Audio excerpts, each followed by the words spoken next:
कभी बड़ी खबर, कभी तेज खबर, कभी ताजा खबर, कभी पहली खबर। इस शोर और भागम भाग में दब जाती है असली खबर। पहुंचता नहीं पूरा सच आप तक, लेकिन ये शुरुआत।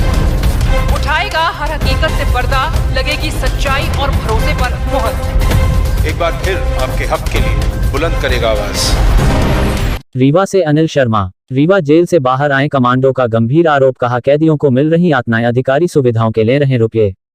रीवा का केंद्रीय जेल में नशा सप्लाई, चरस गांजा सब के दाम तय, अरुण गौतम ने लगाए थे आरोप, बताई रेट लिस्ट। रीवा जेल में नशा सप्लाई, चरस गांजा सब के दाम तय। केंद्रीय रीवा जेल में एक कैदी की मौत, जेलर और जेल कर्मियों पर लगा था मारपीट करने का आरोप। एक के बाद एक मामले सामने आ रहे, ढेरों शिकायतें लेकर पहुंचे। जब इस सिलसिले में जेल के जेलर से चर्चा करना चाहे तो उन्होंने फोन नहीं उठाया और न ही पत्रकारों से मुलाकात की। इसी विषय पर विधानसभा अध्यक्ष गिरीश गौतम के पास पत्रकार लोग गए और इस मामले को उजागर किया कि जेल की मनमानी जेल के अंदर चल रही है। इस पर विधानसभा अध्यक्ष गिरीश गौतम ने कहा कि इसकी में उचित जांच करवाएंगे और ऊपर से भी जांच करवाएंगे। क्या ये हमको प्राप्त हो जाए, आपने संज्ञान लिया, मैं खुद ले लूंगा। यदि इस तरह का कोई हमको लिखित में मिल जाए तो आप फिर देखिए, मैं कर सर, हम मीडिया कर्मियों की तरफ से आपसे मांग की जाती है, तो हमने ले लिया, नहीं हमने ले लिया। अब आपकी जानकारी है, जिन परिजनों ने आरोप लगाया, किसी ने किसी को आवेदन दिया होगा, उसी परिजन से मुझे एक आवेदन दिलवा दीजिए, मैं उसमें सीधे जांच का आदेश करा दूंगा, कोई दिक्कत नहीं। और अरुण गौतम ने आरोप लगाया था कि जेलर के ऊपर कि ये मारपीट करते हैं, हवाई जहाज बनाते हैं, ट्रैक्टर बनाते हैं, इस तरह से पिटाई होती है। उसी के अगेंस्ट में इन्होंने आयोग में अभी कंप्लेंट करी है जेलर ने भी। तो क्या ये इसके अरुण गौतम के खिलाफ, अरुण गौतम के ऊपर कि हमें सूचक गाली दे रहे थे और ये कर रहे थे। मैं कहता हूँ मेरा काम नहीं करता, कैसे झगड़ा करेंगे? उनकी वही चीज है कि जब चीज हो गई तो वो तो आप जेल में ही सुधार सकते हैं। लेकिन जेल के बाद जब अरुण ने इनके ऊपर आरोप लगाया, उसके बाद इन्होंने अमैया थाने में भी आवेदन दिया है अरुण गौतम के ऊपर, और आपके आजाद थाने में भी दिया है। तो क्या ये चीज हो सकती है कि ये जेलर इतने पोस्ट में रहने के शिकायत भी कर सकता, क्योंकि खुद उसके हाथ में रोजनाचा नहीं, मैंने कहा ना। तो यदि उसके साथ कोई अभद्रता हुई है, कोई इस तरह का कार्य में बाधा, तो उसकी शिकायत तो कर सकता है। और जांच का काम तो पुलिस करेगी ना, वो थोड़ी करेगा। उनको करना होता तो FIR न कर देते। यदि कोई आवेदन आया तो उसकी जांच ही होगी। प्रशस्ति पत्र दिया गया है अच्छे बंदी का, और फिर 2 महीने बाद शिकायत होती है कि वो आचरणहीनता की है। नहीं, इसका अपने पास आएगा तो हम करवाएंगे, इसकी जाँच कराएंगे। और आपको भरोसा देते हैं कि जाँच में यदि जो सत्यता आप जो कह रहे हैं, इसकी जाँच हो जाए। और मैं भरोसा करता हूँ आपकी बात पर, और निश्चित तौर पर इसमें कार्रवाई करने के लिए मैं सरकार को, उनको जेल विभाग के मंत्री को, DGP को, सबको कहूँगा कि इसकी जांच कराओ, और जनरल जांच करा दूंगा। ना भी आया हो तो भी कहूँ कि एक बार जांच करो इसकी। ठीक है।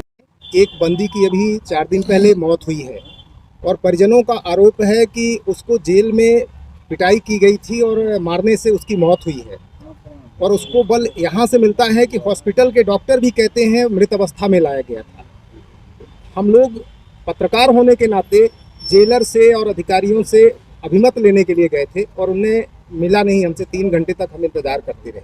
इस संबंध में हम ये जानना चाहते हैं आपसे कि सरकार उनको मीडिया से न मिलने के लिए रोकती है और जवाब देने से रोकती है क्या, कि मीडिया के सामना नहीं कर पा रहे हैं मीडिया के सवालों का? नहीं, सरकार कभी भी किसी इस तरह की घटनाओं में मीडिया को न तो प्रतिबंधित कर सकती है, न रोकने का काम करती है। क्योंकि हम ऐसा समझते हैं कि बहुत सारी जानकारी हमको मीडिया के, आप सब लोगों के माध्यम से ही, जो जानकारी शायद दूसरे माध्यमों से हमको नहीं मिल सकती, आपके माध्यम से मिलती है। और उसी के आधार पर सरकार कई बार उसी को आधार बनाकर सुधार करने का, कार्रवाई करने का तमाम सारे काम करती है। और इस तरह की कोई घटना आई है तो ये मैंने संज्ञान में जरूर आया है, पर वो विधिवत अपने पास इस तरह का कोई न तो आवेदन पत्र आया है, न सूचना आई है। यदि इस तरह की कोई बात मेरे पास आती, इस तरह के उनके आवेदन परिजनों के प्राप्त हों, तो निश्चित तौर पर मैं सरकार को कहूँगा कि उसकी जांच करावे, और कोई भी दोषी हो उसके खिलाफ कार्रवाई करने की आवश्यकता, वो उसको सरकार से ये कहूँ कि छोड़ने की किसी की आवश्यकता नहीं। देखने को आया है कि जिस तरह से केंद्रीय जेल में नशा की भी खोरी होती है, यहाँ से पैसे की मांग आया हुआ आरोप, क्या हम लोगों के माध्यम से आप उनको बताएंगे किस तरह से? नहीं, मैं बताऊंगा नहीं, मैं क्यों बताने जाऊँ उनको? आप तो यदि आवेदन आया तो मैं सीधे जांच करा के कार्रवाई करूंगा, बताने, उनको जानकारी देने जाऊंगा किस तरह का है। अब जैसे कोई आरोप लगाता है, नशे वाला आप कह रहे हैं, मारपीट वाला कह रहे हैं, परिजन ये यदि आरोप लगा रहे हैं, मेरे पास यदि आ जाते मैं सीधे जांच का आदेश कराऊंगा कि इसको जांच कराओ, और यहाँ से रीवा से नहीं ऊपर से जांच कराऊंगा, जिससे निष्पक्षता के साथ जांच हो सके।